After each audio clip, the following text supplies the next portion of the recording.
World Eaters have largely gotten the short end of the spiky chaos stick, with one of the game's smallest rosters and an army that's really only good at 3 things: maiming, killing, and burning. Since their index at the start of 10th edition, they've vacillated between very good and pretty bad, showcasing how hard it can be to balance an army that's almost entirely focused on melee. World Eaters players have been looking for more ways to play since the index released, and now their prayers to Khorne have been answered.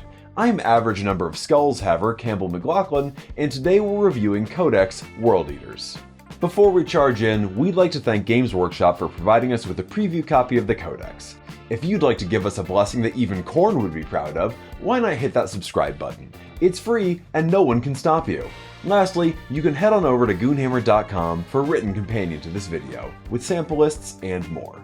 Link in the description. The World Eaters are one of the most melee-heavy armies in Warhammer 40k, combining fast movement with vicious melee attacks, all boosted by the blessings of Khorne.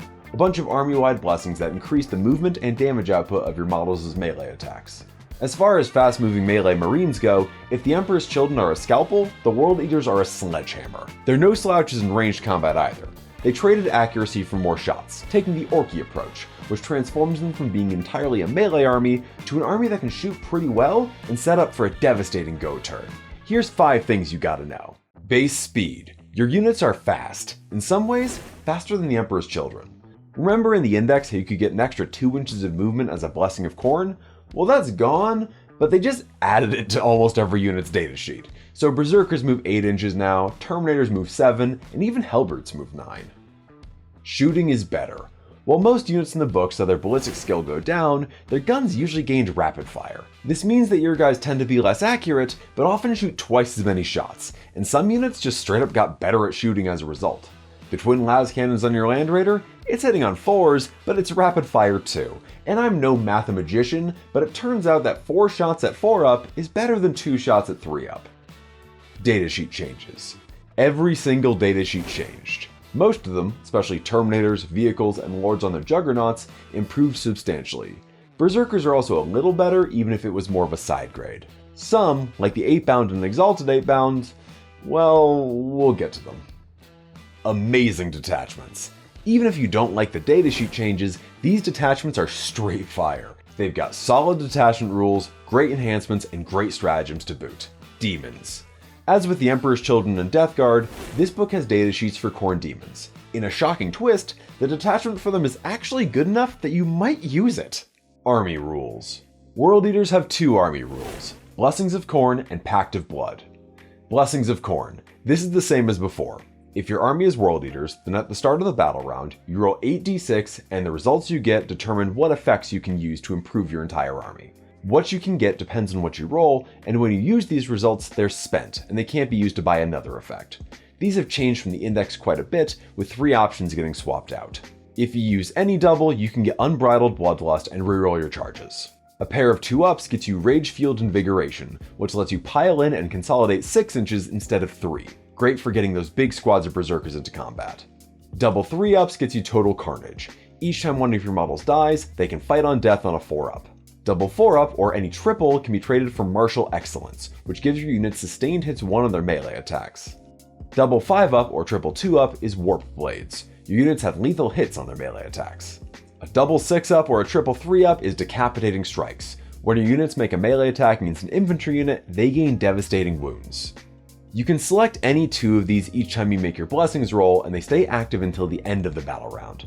These are some powerful abilities, and affecting your whole army at once means you're always coming in swinging with 2 buffs. Of these, you'll typically want sustained hits and lethal hits, or dev wounds versus infantry, though being able to pile in and consolidate 6 inches has a ton of value, and will help you surprise opponents with your combat movement. Now that does come at the cost of losing a few of their blessings from the index. While the bonus movement prayer was largely folded into their stat lines, losing their Feel No Pain and Advance and Charge blessings is pretty rough. Those are great for keeping your dudes alive and closing the gap respectively, and that's going to change how the army plays at a pretty fundamental level. Pact of Blood. Like Emperor's Children and Death Guard, the Codex for World Eaters includes Khorne Demon units, and these come with the Blood Legions keyword. This is really just here for the Khorne Demonkin detachment, and you can't really use demons otherwise. Detachments. World Eaters armies have access to 5 detachments in the Codex, plus the Vessels of Wrath detachment from Grotmus. They're all pretty dang good, except for Possessed Slaughterbound, which is saddled to some pretty disappointing datasheets. We'll hit the high points here, but we'll have detachment focus articles and videos for them out soon. Berserker Warband is, you guessed it, all about running Khorne Berserkers. It's essentially an update of the index detachment, giving +2 strength and +1 attack on your melee weapons on the charge. Cult of Blood focuses on your mortal goobers, making jackals and goremongers battle line. It gives them bonuses for being around monsters and titanic units, encouraging you to take one or more Lords of Skulls.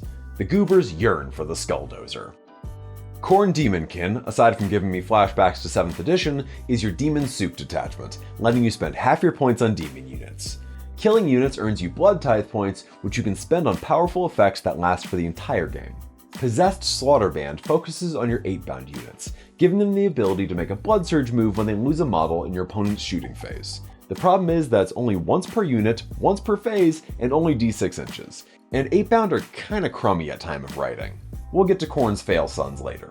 Goretrack Onslaught is all about transports. Your units gain lance on their melee attacks the turn they disembark, and there are a bunch of rules here for buffing vehicles and transports. This is a competitor for the best attachment in the book, as anything that gets your dudes hitting both harder and faster is worth looking into.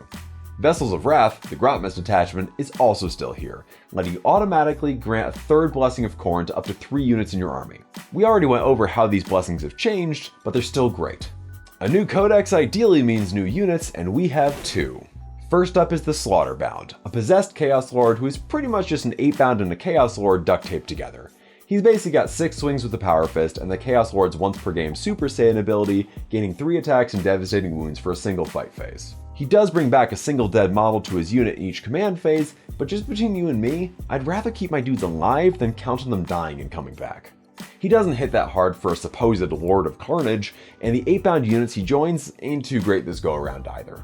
Now they drop before the Codex proper, but the Goremongers are an important addition to the army, giving you a unit that can infiltrate. This helps opponents from screening you out in turn 1, and they also have a reactive move to help them avoid combat. They're just generally a wonderful action unit if they actually survive past the first turn. Every World Eater's army should start with 1 unit of Goremongers and 1 unit of Jackals.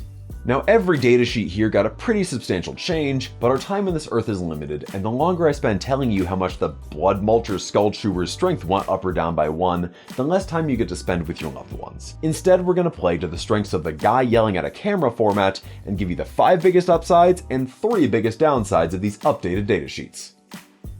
It makes 8. It's a Khorne thing, don't worry about it. We're getting cute. The 5 biggest upsides. Forge Fiends. That's right, the biggest winner of the World Eaters book is the 1 unit without a chain axe. World Eaters Forge Fiends are genuinely incredible, like, take 3 of them in every list levels of good. They move 10 inches, which is great for positioning, but they gain Rapid Fire 1 on their Ectoplasma cannons, or an eye-watering Rapid Fire 4 on their Hades autocannons. They also just reroll all hits against the closest target within 18 inches, which is conveniently your rapid fire range. Getting full rerolls on these D3+1 blast weapons is nuts, and ensures most of those Strength 10, AP 3, Damage 3 shots are gonna hit their marks. Forge Fiends are your new solution to transports, vehicles, heavy infantry, and damn near anything else you want removed from the table. The Hades autocannons are fun too, but that Ectoplasma has upset me personally.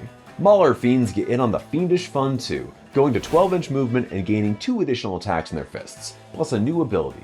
Scent of Blood and Savage Exaltation mean you're getting +1 to charge and hit rolls going into units below starting strength, or +2 to charges and a +1 to wound 2 against units below half. They're even better in Goretrack Onslaught where they can crash through walls, but they hit like a truck in every detachment. Lords on Juggernaut.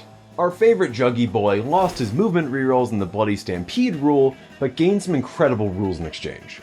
Aggressive Advance gives his whole unit a 10-inch move and the ability to move through terrain, and Crush All Who Stands Before Us gives his unit a 3-inch fight range in melee. It doesn't increase your engagement range, but it's a must-take in a big unit of Berserkers to max out all their attacks.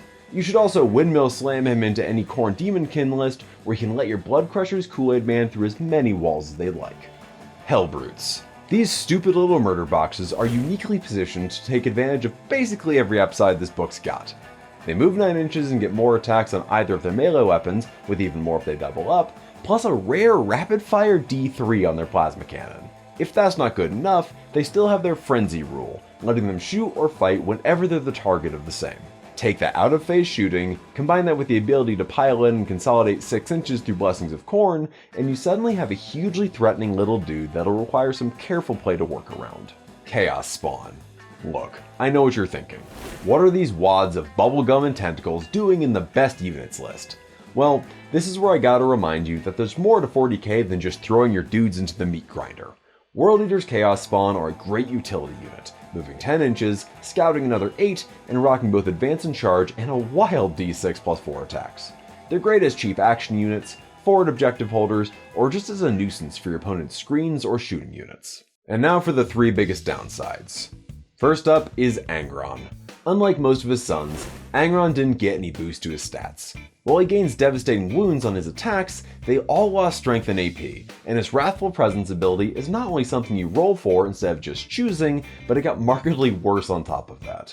Now you can reroll up to 6d6 on your Blessings of Khorne roll, force enemy units falling back within 6 inches to make a leadership test or stay stationary, or have friendly World Eaters units within 6 inches ignore modifiers to movement, advance, charge, and hit rolls. He now only comes back with 8 wounds instead of his full stack, and it costs all of your blessings to get this worse, wounded version of the World Eaters' deadbeat dad. Happy Father's Day. Angron used to be a pretty reliable force multiplier to build your army around, and now he just kinda sucks, even with the points drop. 8 bound. We'll get the good bits out of the way first. 8 bound move 10 inches now, kept their 6-inch scout move, and friendly units within 6 inches get +1 to hit against non-vehicle and monster units, and +1 to wound if those units are below half strength. But to do this, they gave up all of their weapon options and a load of their killing power with it. Lacerators, heavy glaives, and any source of damage through attacks is gone now, replaced with a pretty generic Power Fist-like stat line. A 3-man unit running around providing buffs and punching some infantry is still okay, but these aren't your one-size-fits-all solution to killing stuff anymore. And neither are your Exalted 8-bound. Instead of Power Fists, they basically get Chain Fists, getting a handy anti-monster and anti-vehicle 3-up ability on there, but that's kinda it. They also lost their old ability that could prevent any unit from falling back on a failed leadership test, now only forcing a desperate escape test on a vehicle or monster that wants to fall back. Both of these flavors of 8-bound, 16-bound? Whatever. Your 8-bound units might still have some use, but they've changed so much that it's kinda hard to figure out where they're gonna fit. The World Eaters are still a melee-focused army, but without army-wide advance and charge, their playstyle has definitely changed. Instead of gunning for maximum pressure in turn 1 charges, the army is more about setting up for a powerful go turn on round 2, where you try and break your opponent's back in one brutal turn. Any competitive World Eaters army likely starts with a unit of Jackals to stick at your home objective, and a unit of Goremongers to infiltrate up the board for some early screening or objective play. From there, some fire support from Forge Fiends, melee threats from Mauler Fiends, and a whole mess of Berserkers and Rhinos is a good place to go next, unless you want a big mob to run with a Juggernaut Lord. From there, take advantage of your Blessings of Khorne. The general idea is to always be going into the opponent with sustained hits active and either lethal hits or that 6-inch pile-in and consolidate move as needed. And maybe devastating wounds against infantry if you're feeling especially spicy. When we cracked this codex open like an unsuspecting skull, we weren't super impressed. Berserkers lost a point of strength, and the army's previous mainstays, Angron and 8-bound, both took some serious hits. However, the army's opened up in some fascinating new ways, gaining some great options for objective play, uncharacteristically good shooting, and ways to play that are a smidge more thoughtful than just running full tilt at the enemy. If you want to learn more about World Eaters, blood surge your way over to Goonhammer.com for detachment focus articles, painting tutorials, and more. You can also toss a few bucks our way on Patreon for Discord access, bonus features in Administratum, and some other cool stuff. I've been Brass Balls McBloodlust, telling all the World Eaters players out there that it's finally time to learn how the shooting phase works. Thanks for watching.